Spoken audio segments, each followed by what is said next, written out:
And welcome back. I know it's been a long time, and I'm doing something a little bit random, a little bit different than usual.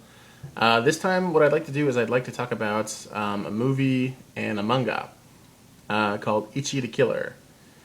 And the reason is just because I really liked it before. I watched it before, maybe in 2002.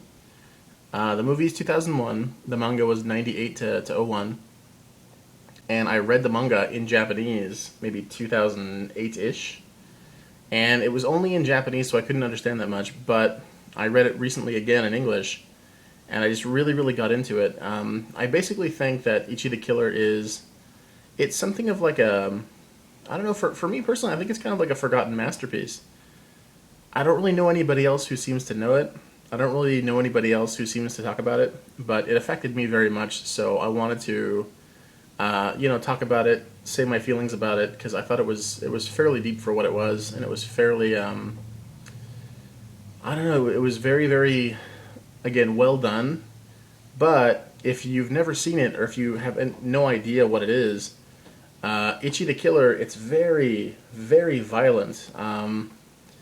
It's so basically what it is the manga is from Hideo Yamamoto, and I think that was one of his big hits. He has another one called Homunculus, which I've never read before, and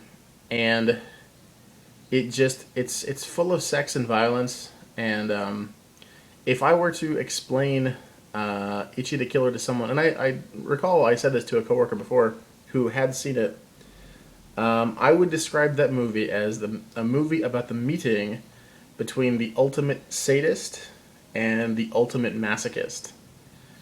And it's the person that I told that to said, "Yeah, like now that you mention it, I think that's pretty much exactly what it is."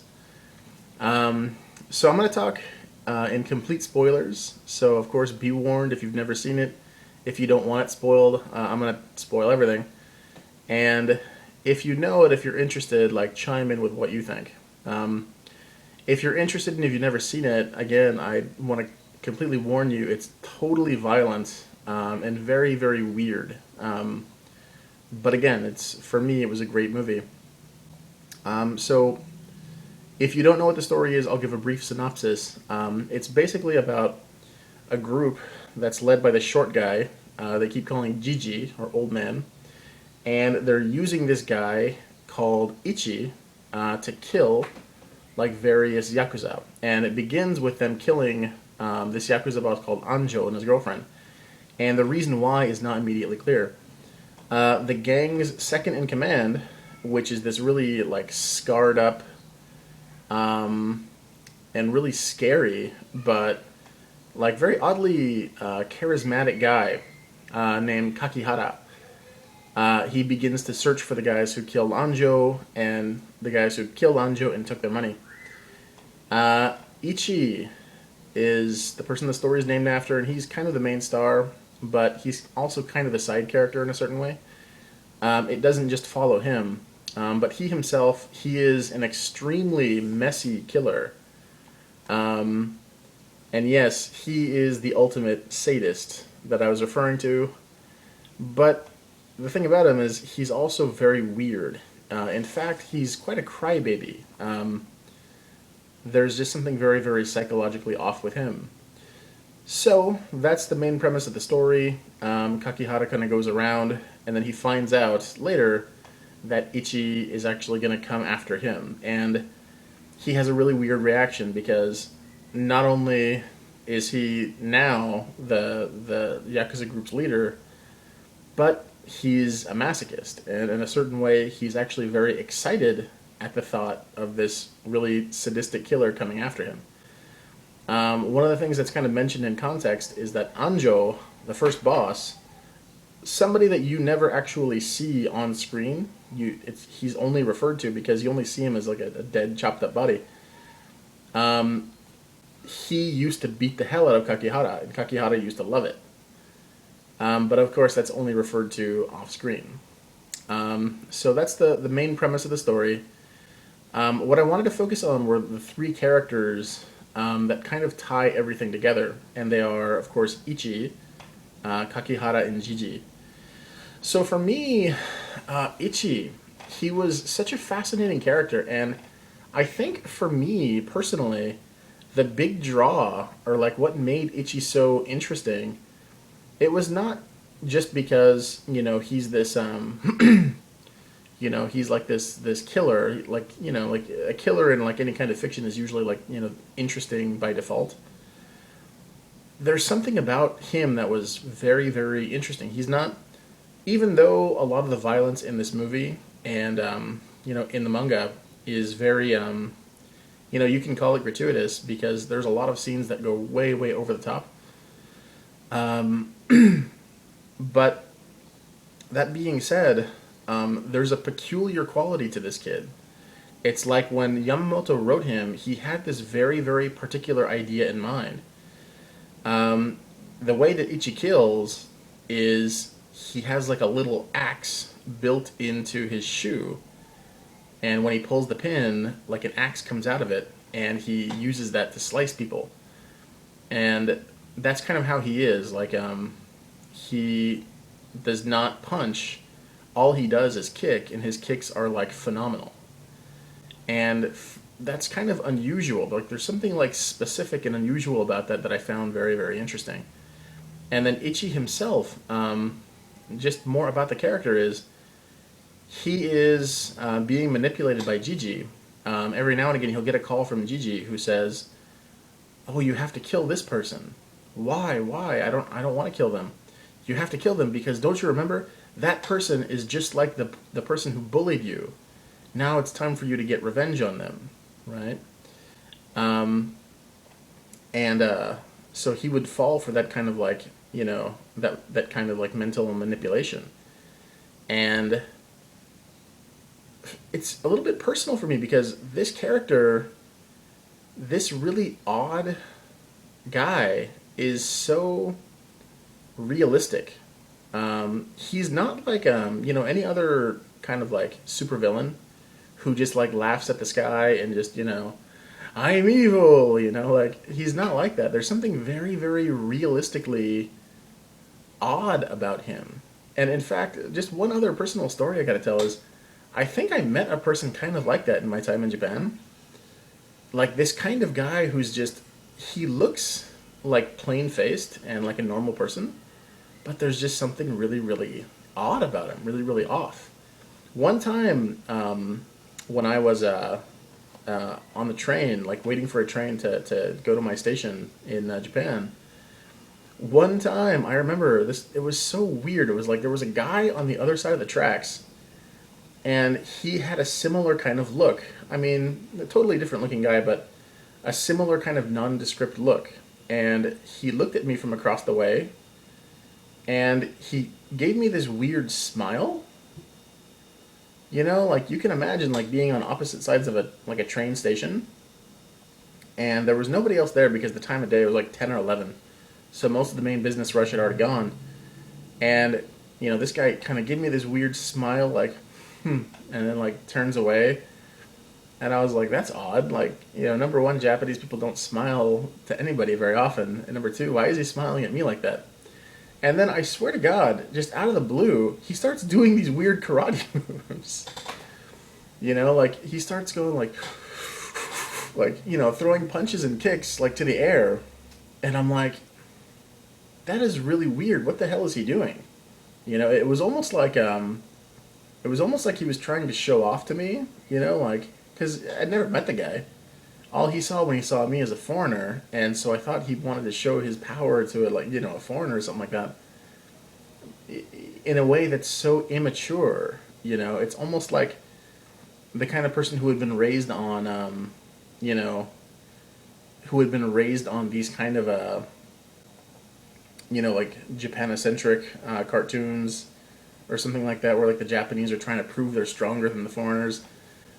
And like, okay, like I can understand that, like for children, but when you grow up, it's like you have to do business with like foreign people. You kind of grow up. And I think that this guy was like that, and Ichi is like that. He's really, really off. But again, in a way that's so realistic. Like I can imagine completely a sealed off, sheltered Japanese person who doesn't really express themselves out eventually get to the point where they go crazy in that kind of way. Ichi is so weird. He just can't relate to people, and people are kind of disgusted by him. There's one really cool thing that he does in the manga, which is he gives this kind of like mouseish grin, and when you look at the face that Hideo Yamamoto drew, even the characters who are like in the manga, they look at that face and they're like, ugh, this guy just creeps me out, you know, like there's something really, really wrong with him. And again, I don't know if that draws on any like real life experiences that Yamamoto had. If it does, I can really, really see it because yeah, it's again, I could see that kind of person in real life. Anyway, Ichi was really great. Kakihara was also really, really awesome. I think Hideo Yamamoto and the director of the movie, which is Takashi Miike, I personally really, really love Miike, and I love his creativity. But I don't think that there were some points that I think Yamamoto didn't like, because there were some differences, obviously, between the manga and the movie.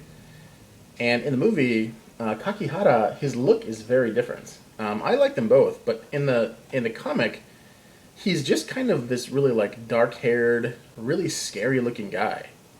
And as I said, he's scarred up. He has these scars that extend from here, and it's clipped together with these little rings. And when he takes them off, his mouth opens up and it almost looks like an alligator, like some like freaky lizard or something like that.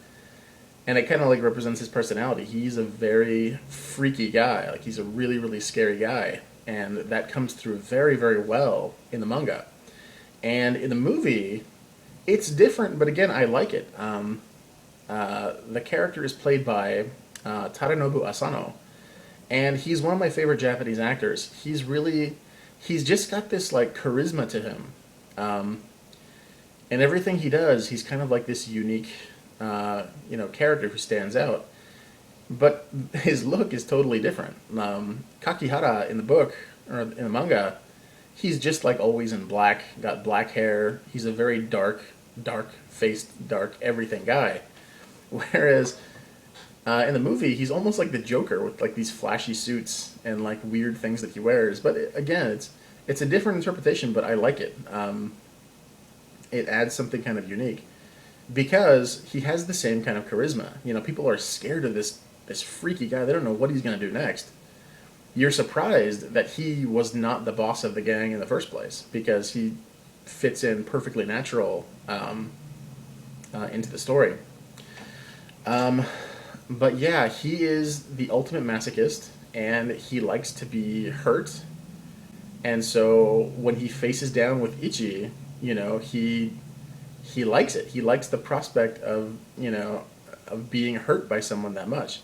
He's actually excited that this person actually makes him, fearful of his life. And what I like about that is, again, maybe it's a little bit stretching the bounds of reality. Again, I said that I like Ichi because I can see that kind of fucked up person. Kakihara, I don't really imagine a person likes to get hurt that much. But at the same time, it's a unique kind of character thing it's not cartoony. It's scary and it's weird, but it adds something very interesting to the story, right? Like, you don't know how this person reacts under like almost any circumstances. He's so much his own kind of thing, and again, I really wonder if some of that is based on Yamamoto's personal experience, or that's just his really sharp imagination. So I like both. I liked the book. I like the really dark, really scary Kakihara, and I like Tadanobu Asano. I like the way he played the character. One of my favorite scenes and one of my favorite lines was when he's getting beaten up by the girl because he needs somebody. Because Anjo, the boss, is dead. The boss can no longer hurt him, and so he has this girl try to beat him up, but she can't do it. Like, as hard as she punches him, she's not hurting him enough, and he wants to be hurt even more. And one of the lines that he said, which was one of my friend's favorite lines too, which was, "There's no love in your punches." Like, he wanted to be punched more. He wanted to be punched by somebody who loved inflicting damage on him. So it's really weird, but very interesting in a character kind of sense. The last character, the one who ties it all together, is Gigi. And Gigi is the kind of character who makes me really, really wonder at the backstory. He's that like third element that's thrown into the story that really, really makes it a story because he's the element of mystery. Gigi is Gigi is his motivations are a little bit mysterious. In a certain way, you think that yeah, he's doing it for money. The reason that he killed this yakuza person, the reason that he's making life hell for like these yakuza, is because number one, he just doesn't like them, or number two, he wants to either get back at them or he just wants money. And money seems like okay, I could see it to a point, but at the same time, is there some sort of revenge issue going on that's just not made clear? I don't know. He's just a bit of a mystery. And there's a very, very brief part in the movie. It's the very, very beginning, and it shows Gigi just like looking around like really, really fast with his eyes like this. I don't even know if it was like sped up, or that's just really how fast the actor can move his eyes around. But there was something about that really subtle touch that I just loved. It was so interesting. Because Gigi, he's called Gigi, he's called Old Man, and in the book, and I think even in the movie, he says, "I don't know why you guys keep calling me Gigi. I'm only 30-something years old. Like, I'm only in my 30s. And I think the person who plays him, I forgot the name of the actor, but I think that he's originally a comedian. And a Japanese friend of mine was telling me it was kind of funny to see him in that role, but he plays those kind of odd characters, especially in these movies by Takashi Miike. That particular actor, he did a really good job of just being that kind of ethereal and mysterious person. And again, like there's plenty of differences from the manga and the movie, but throughout them all, Gigi's means and Gigi's motivations ultimately, they're still rather mysterious. They're not actually completely spelled out, and I kind of like that. Like that's what makes that's those three elements. You've got the sadist, the masochist. There's an interesting story going on, but Gigi is the one who ties it all together. So one thing that I want to spoil at the end of the movie, of course, it had to be very different from the book because the book is very like long. It seems to draw out many things. The movie, it has this very mysterious ending where you're not even really sure what the hell happened. And it seems like it's partly... Oh, light went off. It seems like it's partly... it seems like it's partly magical. It's not fully explained.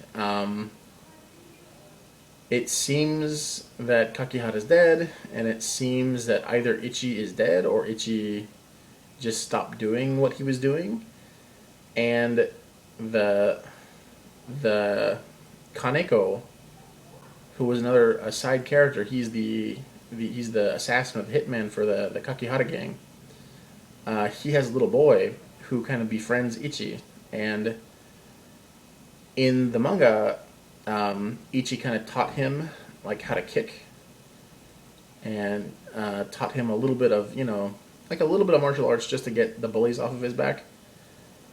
And later, at the end of the movie, it looks like Ichi from the front, and then when he turns his head, it's the face of that little boy. And what happens in the manga is pretty much that's what happens, but it doesn't have that kind of mysterious element to it. I'm not quite sure what happens at the end of the movie. It looks like Ichi is dead, like he's hanging from a tree, like he killed himself, and then it just moves on with Gigi, right? But in the manga, Gigi makes it all pretty clear. He says that we can't work with Ichi anymore. He doesn't kill him, but he says that we can't work with him because he's become just too unstable. But I found someone else, and the next person that he found was, yeah, was Kaneko's little boy. But again, there's this element of mystery. How does Gigi get in contact with them? Uh, why is it that he can manipulate them the way he does? I honestly think there's something about this that goes back to if you know about Japanese culture, there are these kind of spirits, these kind of kami that are in real life, or it's part of the belief, but like things like kappa, right? Like little water spirits, and there are certain kind of like demons or like spirits in different places, and they will have a certain kind of effect on people. I remember one story. It's like a legend, but it's like one of these spirits. If you let him into your house, he'll just sit there, and if you ever say "I'm sorry," then he traps you, or you become the next one, and then he's free, right? It's this really weird story. I think something about that is in the character Gigi. I think that either he's based on a representation of a Japanese myth, or he himself is some sort of like spirit, right, that takes over or has this weird influence. Because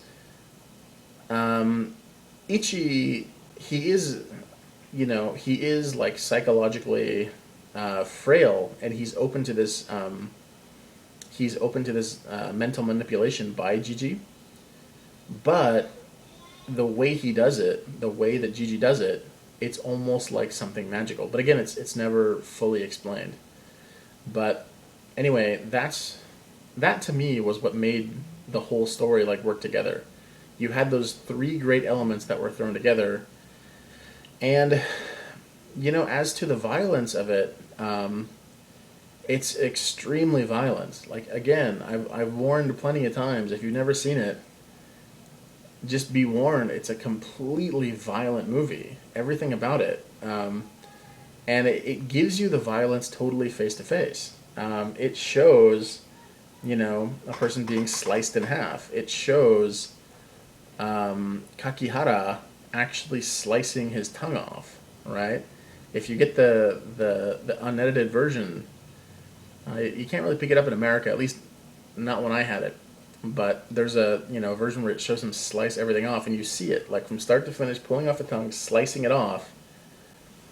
And I think that one of the reviews for this movie said it just takes sexuality and violence, and it doesn't necessarily make a comment on it. There's no character who is kind of like the good guy, right? This is all a very, very dark world of like Yakuza and drug dealers and such. And it doesn't really point out this is the good guy, acting the good way. Kakihara is obviously bad. Ichi, he's a killer. Gigi, he's manipulating them. There's no like good person. So the movie doesn't give this moral, right? It just presents this situation. And again, for me, it does it in a masterful way. Everything about it is really, really cool, but you kind of have to have the stomach, or you have to have a liking for that kind of dark art. Because if you don't, you're gonna hate every moment of this movie. But if you can handle it, if you like it, I thought it was really good. Yeah, there's many small things that I could kind of like wax poetic about, but I'll stop it for now, and I'll just say I really like Ichi the Killer. Especially because of what it tells me about Japanese people. And especially because of the creativity that is still very much alive. it's so hard to find a movie that does what this movie does these days. You know, lots of movies will just, you know, give you violence and sexuality, and they'll give it to you as part of like it's almost like part of a plan. Like, okay, we have to have this much sex and this much violence, right? There's no love in their punches. They're just giving it to you because that's what they're expected to do. This movie, it doesn't like it doesn't spoon feed it to you. It gives you, you know, all of this like like, you know, in a but in a creative way. You know, it's not formulaic at all, and that's what makes it so interesting. And it's so hard to find that kind of movie. So anyway, I really liked it. I hope you like it. If you have anything to add, if you ever seen it, or you know, if there's any point about it you'd like to talk about, I'd love to talk about it again, because this is one of those things, like Fist of the North Star, that I could just talk about and talk about pretty much, you know, ad nauseum. So anyway, I hope you enjoyed our talk, and leave any comments below. 道ごってありがとうございます。さよなら。